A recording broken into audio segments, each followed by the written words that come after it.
नमस्कार। बीएड प्रथम वर्ष विषय हमारा पाठ्यक्रम है परिभाषा, और इसके अंतर्गत हम लोग भाषा विकास इकाई हमारी 2 है उसकी चर्चा चल रही थी।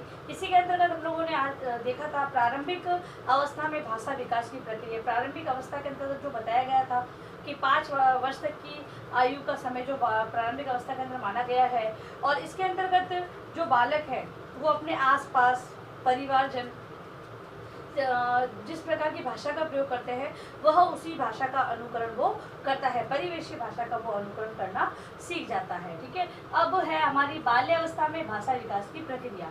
मतलब कि 5 वर्ष के बाद की जो प्रक्रिया है वो बाल्यावस्था मतलब बाल्यावस्था के अंतर्गत उसे लिया गया है। उसमें भाषा का विकास किस प्रकार होगा, इससे संबंधित चर्चा हम लोग आज करेंगे।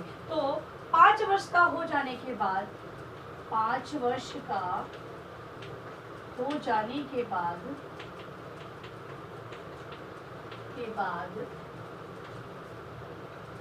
बालक प्राथमिक पाठशाला में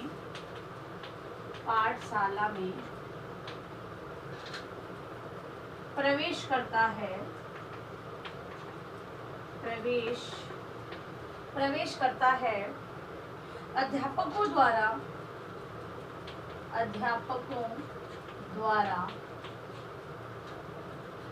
भाषा विकास की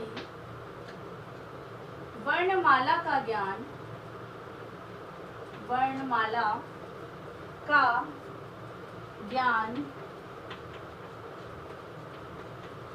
अध्यापकों द्वारा भाषा विकास की वर्णमाला का ज्ञान प्राप्त करके वह अपने विचारों को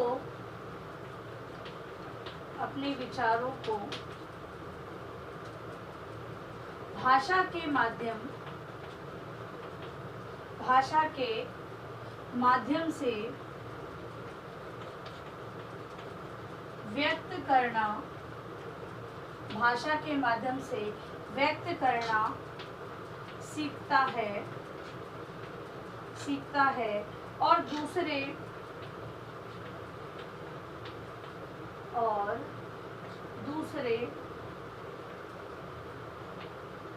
दूसरे अध्यापक द्वारा व्यक्त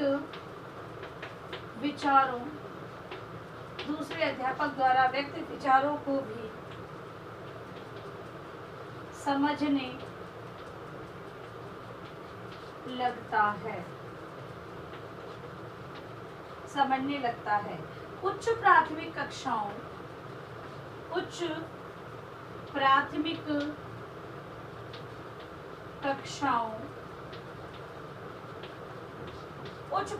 कक्षाओं में पहुंचकर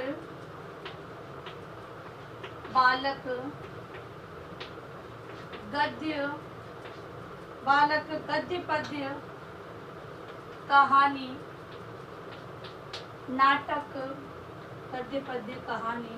नाटक तथा निबंध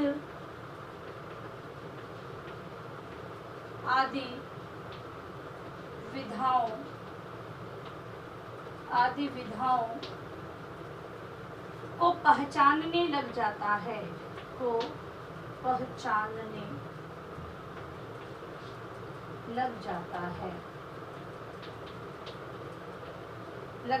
है। नवीनतम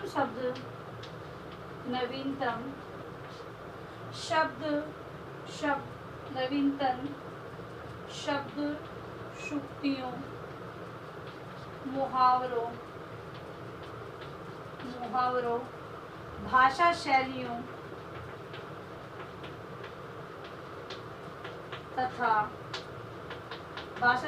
तथा साहित्य के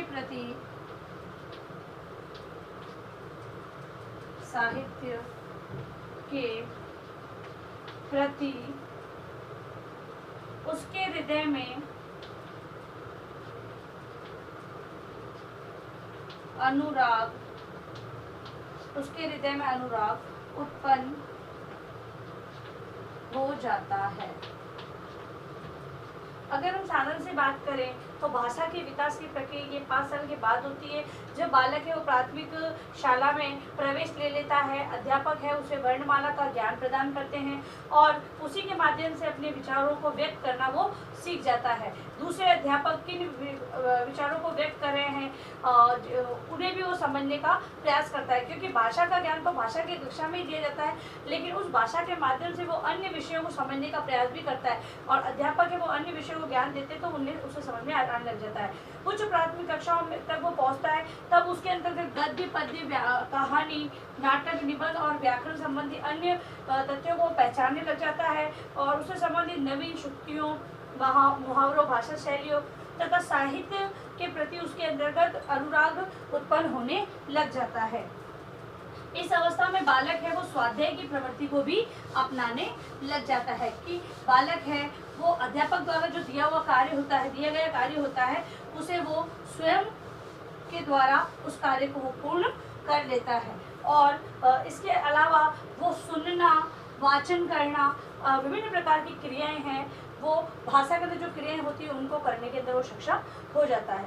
इसके अलावा 13 वर्ष के बाद 13 वर्ष के बाद की अवस्था 13 वर्ष के बाद की अवस्था में भाषाई ज्ञान कौशलों में दक्षता।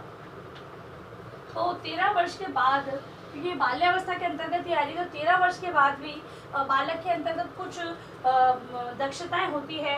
उन दक्षताओं की हम चर्चा करते हैं। पहला है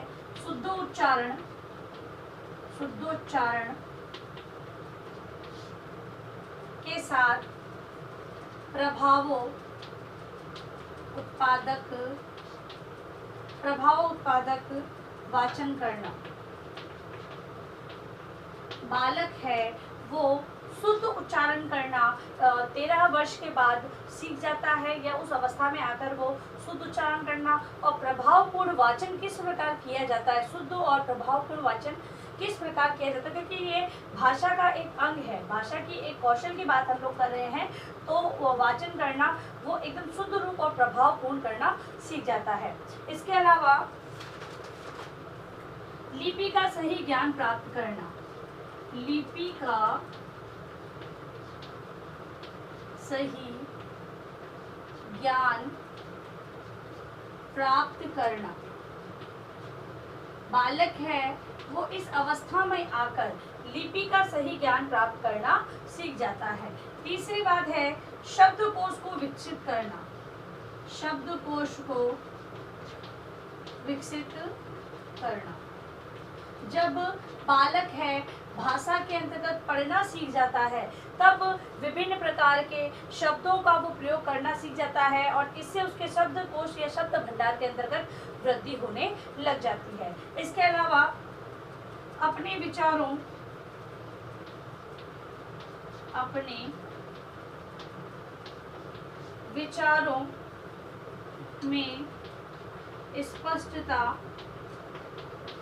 विचारों में स्पष्टता और तर्क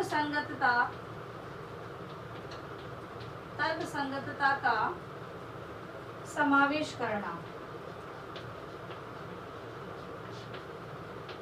बालक है वो अपने विचारों के अंतर्गत स्पष्ट विचार प्रस्तुत करते हैं और तर्कसंगत उनके बारे में कहना प्रारंभ कर देते हैं, क्योंकि जब कक्षा के अंतर्गत अध्यापक सक्रिय रहते हुए विद्यार्थियों का सहयोग लेते हुए शिक्षण का कार्य करते हैं, तो विद्यार्थी अपने विचारों को स्पष्ट रूप से उनके सामने व्यक्त करते हैं और अगर कोई प्रश्न पूछा जाता है तो तर्कसंगत उसका उत्तर देने का वो प्रयास करने लग जाते हैं इस अवस्था के अंतर्गत। फिर है अभिव्यक्ति की शक्ति विकसित होना, अभिव्यक्ति की शक्ति विकसित करना। इस अवस्था में आकर बालक है वो अपनी अभिव्यक्ति को, मौखिक या लिखित अभिव्यक्ति है वो बहुत ही अच्छे तरीके से कर पाता है, या फिर ये कहें कि मौखिक अभिव्यक्ति का विकास इस अवस्था के अंतर्गत बहुत अच्छे तरीके से हो जाता है। इसके अलावा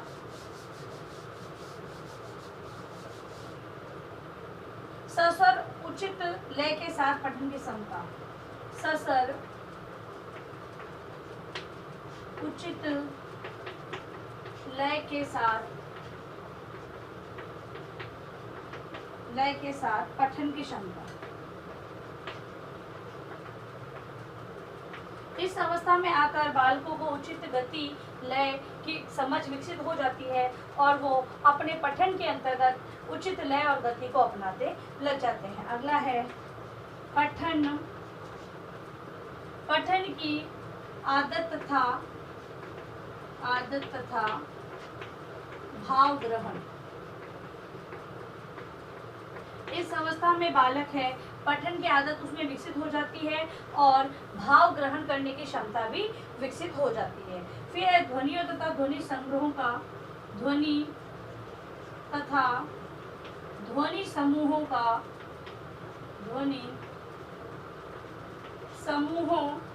का उचित उच्चारण। विभिन्न प्रकार की जो ध्वनियाँ होती है उनको वे सही तरीके से उच्चारित करने लग जाते हैं। ध्वनि का एक रूप या अनेक रूप है वो उनके समक्ष सही और स्पष्ट रूप से उच्चारित करने लग जाते हैं। तो इस प्रकार की क्षमता उसमें विकसित हो जाती है। अगला है मौन वाचन द्वारा विषय वस्तु को समझना। बालक है, इस अवस्था हम लोग देखते हैं हमारे जो पाठ योजना होती है उसके अंदर मौन वाचन का कॉलम रखते हैं, मतलब कि एक मौन वाचन का एक स्टेप होता है। वो क्यों होता है? क्योंकि इस उम्र के बालक या इस आयु के बालक जो होते हैं, इस अवस्था में बालक है वो मौन वाचन के द्वारा विषय वस्तु, क्योंकि हम ये कहते हैं कि जो बोलने की गति से मन की गति होती है वो तीव्र होती है, तो बालक है वो इस अवस्था में आके मौन वाचन के द्वारा विषय वस्तु को समझने लग जाता है। इसके बाद शब्दों तथा वाक्यों का प्रयोग।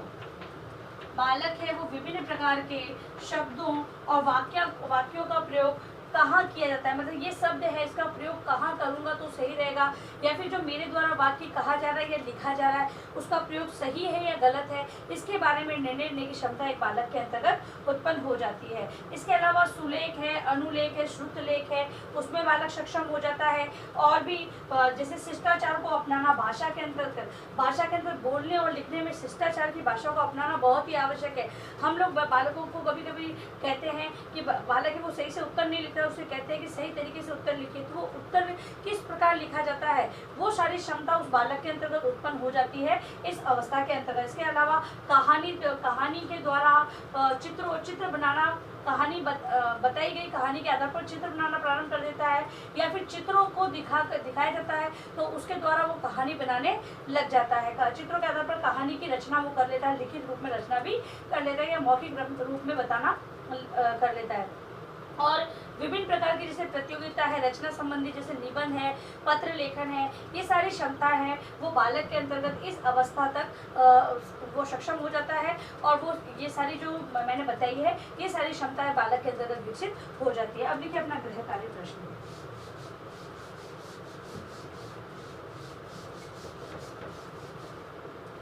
गृह कार्य प्रश्न।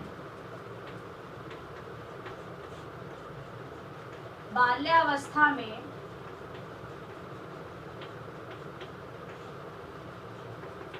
भाषा विकास की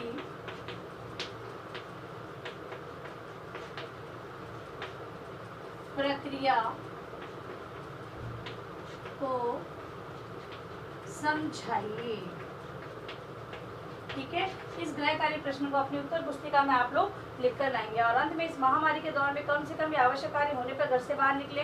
बाहर निकलते तो 3 बातों का विशेष ध्यान रखें, मास्क लगाएं, सोशल डिस्टेंस बनाएं और हाथों को बार बार सैनिटाइज करते रहें। सुरक्षित रहे, सभी का ध्यान रखें। धन्यवाद।